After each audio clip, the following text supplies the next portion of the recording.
bersama Bro Ferry lagi. Bosen nih kayaknya nih. Oke, dengan akun Instagram @ferry aja. Ya. Oke, kali ini kita akan coba bahas tentang PSI lagi. Partai Solidaritas Indonesia. Kayaknya nyentrik banget ya, enak juga ya ngebahas PSI. Nah, Gak ada habis-habis ini. karena memang istilah PSI kan lagi lagi hype banget nih, pening banget, banyak dibicarakan kan. Yes. Banyak sisi positif dari kegiatan-kegiatan gitu. Iya. Nah, maksudnya sekarang kita akan lebih spesifik untuk di wilayah Johar Baru nih. Ya. Wah, kebetulan Bro Ria juga nih ketua DPC-nya nih ya. Oke. Sebenarnya gue pengen bertanya lu sebagai orang eksternal di DPC Johar Baru ya. Kita kan di sini punya berbagai banyak kegiatan gitu. Yes. Yang sudah kita lakukan kurang lebih ya 2,5 tahun lah gitu. Semenjak saya berada di PSI. Oke. Dari istilah awal sampai detik ini kita masih continue gitu loh. Continue melakukan kegiatan-kegiatan yang memang berdampak buat warga. Nah, menurut Bro Ferry nih peluangnya ya nanti ke depannya nih dari apa yang kita lakukan gimana nih buat suara PSI di 2024? Oke, kalau kita review dulu ya, di 2019 itu seingat saya wilayah DPC Johar ini, Kecamatan Johar ini adalah wilayah 2 terendah di bawah. 2 atau 3 saya nggak lupa kalau dari data saya di Pileg 2019, karena hal yang wajar juga PSI itu adalah partai yang baru muncul. Ya, jadi responsifnya juga masyarakat agak berkurang. Dan memang belum ada pengurus ya. Setahu saya waktu saya datang ke Jakarta itu sudah ada, tapi nggak tahu siapa pengurusnya, itu saya kurang paham. Bentuk DPC ada. Secara struktural saya kurang paham. Secara struktur, karena waktu saya bergabung dengan ketua yang lama, ketua DPD yang lama untuk membackup PSI itu di Pileg, saya sendiri tidak pernah melihat adanya struktur kepengurusan. Karena kami bertempur waktu itu, saya dengan beberapa caleg bertempur ya melakukan prosedur aturan pemilu berdiri sendiri. Jadi saya nggak tahu ya secara strukturalnya karena tidak ada melihat datanya. Nah, dari segi perkembangan itu ya setelah hasil Pileg 2019 lalu saya lihat mengikuti prosesnya, ada terbentuknya struktural manajerial yang dibangun oleh DPW, DPD sebelumnya. Setelah peralihan ya, setelah 2019 ke 2020 kan peralihan ketua DPD, itu terciptanya bibit-bibit kepengurusan sampai detik ini. Kalau nggak salah Bro Rial masih tetap bertahan menjadi ketua DPC ya dari awal ya. Sebelumnya sekretaris. Ya sekretaris ya, kalau nggak salah dulu ketua DPD-nya mantan caleg juga kalau nggak salah ya. Di situ aja tidak kurang berkembang. Nah, mungkin setelah Bro Rial ini, saya bukan menaikkan popularity Anda, enggak, saya enggak ada niat. Cuman kita ngomong secara reality. Kita by data aja ya, by data. Saya ingat tuh kalau nggak salah kita sempat bergerak di pandemi awal ya. Betul. Nah, penyemprotan ya. Saya dapat hadiah dari bukan hadiah, pemberian dari Bro Idris, bantuan kalau nggak salah alat sprayer. Betul. Dan Bro Rian menghubungi saya ya untuk minta bantuan pencegahan corona. Itu saya ingat banget. Nah, ya selama 1 tahun ini saya juga salah satu follower dari DPC Johar untuk melihat perkembangan dan beberapa DPC sejujurnya. Nah, ini nih uniknya DPC Johar. Positifnya ini yang sebenarnya kalau menurut saya sebagai orang yang di luar daripada struktural ataupun bukan orang partai, respon masyarakat umum bagus banget. Alhamdulillah. Ya jujur aja, karena kita berinteraktif kepada masyarakat. Saya berani ngebandingkan dengan 8 DPC yang ada di Jakarta Pusat. Saya rasa belum ada sekomplit atau sebanyak yang dilakukan oleh DPC Johar. Secara by data pun Dan secara apalagi saya terkesima dengan bentuk-bentuk laporan, notulensinya itu lengkap sekali. Jadi saya sih berharap kedepannya itu banyak sekali DPC yang bisa mengikuti jejak DPC Johar. Itu dari segi kegiatan. Nah, manfaat dari segi kegiatan ini untuk peluang PSI di 2024, saya optimis sekali ya,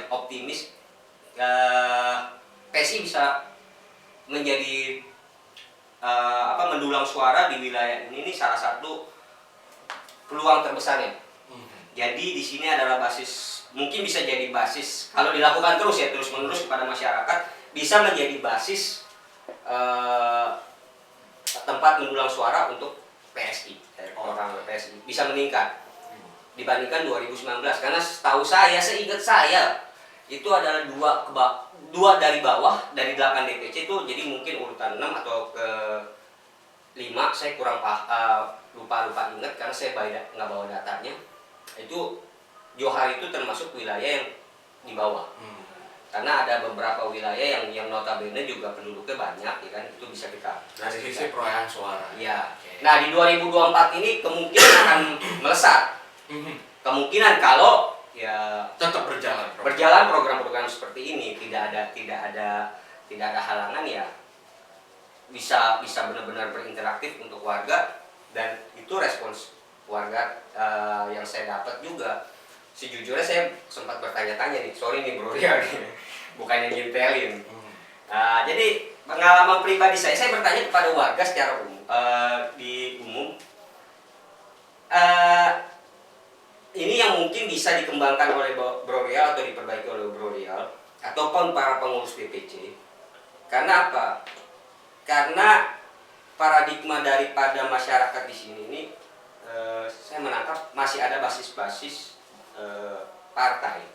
Jadi mungkin dia salah satu, gue kader partai A, ya kan? Tapi gue akan milih kalau memang PSI yang maju seseorang, misalkan dari kubunya, dari pengurus yang dikenal. Jadi yang dilihat ini sebenarnya kalau untuk di DPC Johar dari warga, saya nggak melihat dari bendera PSI-nya, tapi adalah sosok, misalkan Bro Rial atau Bro Duta atau Bro Rahma, ya kan. Tapi saya nggak tahu ini notabene si warga ini berbicara apa. Kalau lihat dari sosoknya orang-orang PSI enak, dia bilang. Yang ada pengurus PSI yang ada. Nah, itu yang saya bilang bisa pendekatan dirinya bagus banget. Karena dulu ya saya nggak tahu kenapa memang wilayah ini bisa terpuruk, bukan di bawah ya untuk pemilihan. Apa tidak ada konsentrasi khusus kah atau apa, saya nggak ngerti. Karena saya juga ngalamin pengalaman yang pahit, bukan pahit banget sih, pengalaman susah masuk di wilayah Johar. Itu. Nah, berharap di 2024 tidak ada halangan, ya kita bisa, PSI itu bisa benar-benar peluang besar dan di sini menjadi basis untuk mendulang suara. Makanya ini saya bilang harusnya bisa direspon oleh pimpinan pusatnya PSI, baik di tingkat DPW atau DPC. Karena apa? Ya saya harus akui, membuat suatu program itu kan butuh budgeter. Saya nggak mau ngulik-ngulik nih. Bro Riali dapat budgetnya dari mana? Saya nggak pernah mau tahu deh. Ya nggak pernah mau cari tahu alasan notabene-nya apapun. Tapi saya lihat ini tidak sama dengan program-program yang harusnya dilakukan oleh DPD atau tingkatan di atasnya. Itu bisa dicanangkan juga, dilakukan program yang sama seperti DPC. Tapi kok ini hanya satu DPC atau beberapa DPC melakukan hal yang program yang seperti itu, gitu loh. Nah itu yang saya bilang, makanya ya perbanyak aja program. Peluang di 2024 masih panjang, kita masih ada 2 tahun. Bro Rial masih punya kesempatan 2 tahun untuk mendokrak elektoral PSI di wilayah Johar. Ya kalau sebenarnya sih gini, kalau misalkan dari DPC Johar memang kita ini punya komitmen sih sebenarnya, ya kan. KSW atau pengurus di DPC Johar memang punya komitmen untuk bisa memberikan manfaat buat warga. Dengan apa? Dengan program-program kegiatan. Makanya kita buat istilahnya action plan lah kita. Yes. Itu dalam jangka waktu berapa lama ya? 6 bulan atau 3 bulan kita lihat. Jadi kayak awal tahun ini kita dibicarakan oke ini sampai pertengahan atau 6 bulan ke depan nih semester ini nih kita mau bikin program apa. Nah, pendanaannya dari mana? Nah, soal kalau misalkan boleh disinggung dari pendanaan sih kita coba memikirkan secara mandiri sih. Dari mana? Mungkin dari pengurus, kemudian dari donasi, dari teman-teman, dari apa? Bagus ya, relasi. bagus. Bagus. Nah, dan ada pertanyaan gini, kalau misalkan kegiatan kita nih di Johar ini memang tidak menggunakan atribut PSI, ya kan? Itu apakah akan berdampak ke apa untuk PSI, suara PSI untuk di kemudian hari atau gimana? Sebenarnya hal berdampak apa tidaknya ini nih konyol kalau ada orang bertanya. Sedangkan kan orang tahu kalau siapapun yang berkunjung dia pasti akan misalkan kayak Bro Rial nih, dia bergerak untuk warga, melakukan suatu kegiatan untuk warga. Saya yakin sih warga tahu kalau Bro Rial misalkan orang parpolnya PSI. Nah otomatis orang akan menilai secara masyarakat umum dia orang PSI, itu akan responnya ke PSI bagus. Bagus, nggak perlu pakai atribut lah saya rasa. Hal-hal kayak gitu kita bukan orang yang dagang saya rasa. Yang penting kan kinerjanya itu tahu, dan before saya yakin warga tuh sebelum Anda ketemu warga, tokoh masyarakatnya akan bertanya tujuannya apa, dari mana. Nah itu pasti kan. Nah, setelah Anda memperkenalkan diri, oh tahu PSI. Tapi walaupun Anda tanpa jaket pun, tanpa jubah pun, tanpa bendera pun, pasti orang tahu kalau itu ada program PSI. Nah disitulah warga akan melihat, oh iya tidak bertentang bertenteng, tidak promote, tidak harus dengan logo. Jadi saya rasa nggak ada masalah hal-hal kayak gitu tuh. Bagus banget. Jadi memang istilahnya kita memang melakukan kegiatan program kayak apa, pelatihan bahasa ya, Jepang, Inggris kayak gitu. Atau nanti ke depannya mungkin insya Allah ada tata rias gitu kan. Nah, wow, itu memang kita for free gitu untuk warga. Kemudian kita tidak menggunakan atribut karena kita mau mendapatkan bondingnya dengan warga sendiri, masyarakat. Supaya apa? Supaya warga merasa bahwa oh ini bukan kegiatan politis tapi lebih kepada memberikan manfaat dulu nih, supaya warga bisa merasakan manfaatnya. Nanti kita juga yakin ini akan membuahkan hasil untuk suara PSI di pemilihan. Justru itu uniknya. Karena apa? Karena saya lihat gini loh, kalau suatu parpol bergerak ke warga, itu warga udah bosan. Jadi ada cerminan dari warga lain, ya parpol ini, ya kan, dengan brandnya ini, parpol ini udah nggak aneh, wajar deh, kayak orang identiknya, wah korupsi, ya kan. Sorry, misalkan. Nah, kalau dengan branding jaketnya atau apa popularity, ya itu suatu pencitraan parpol lah.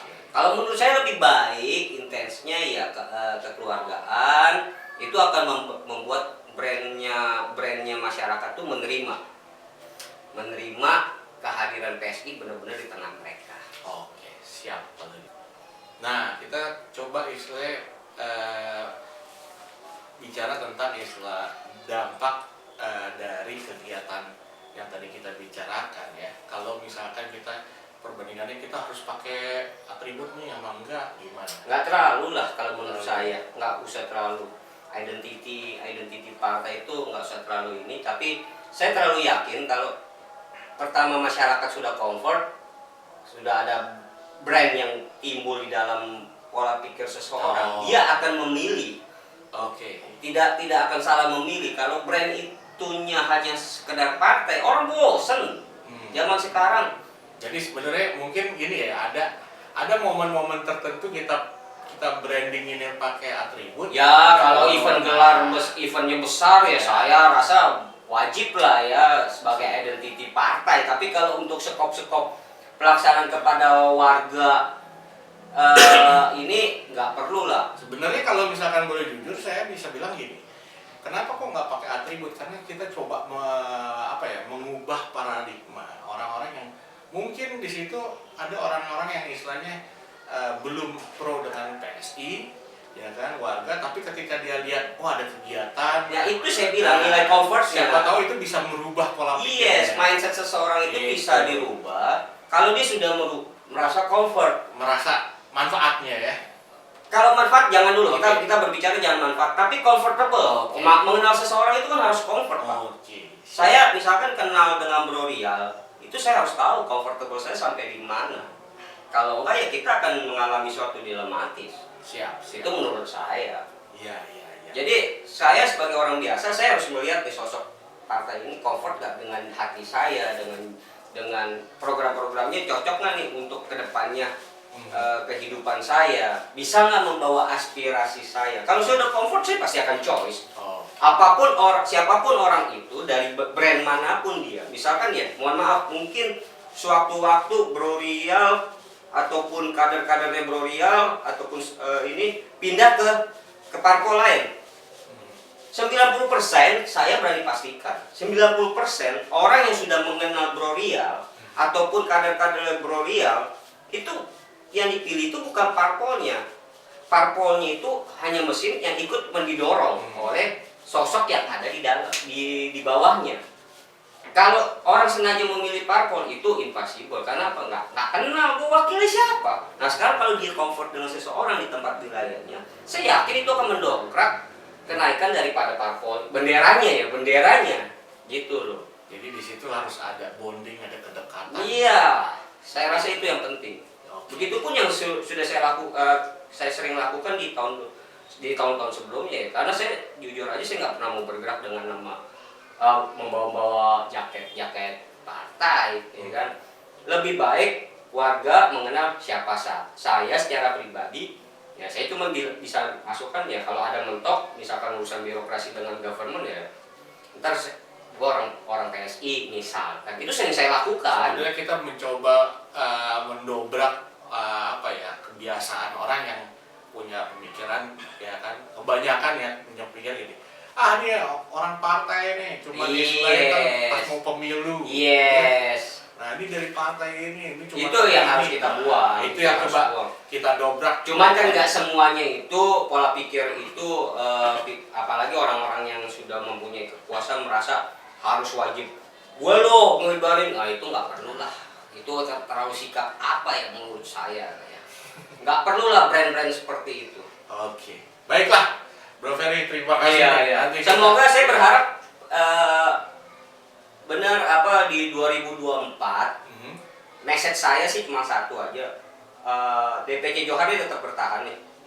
Tetap bertahan melakukan aktivitas seperti ini, kegiatan seperti ini.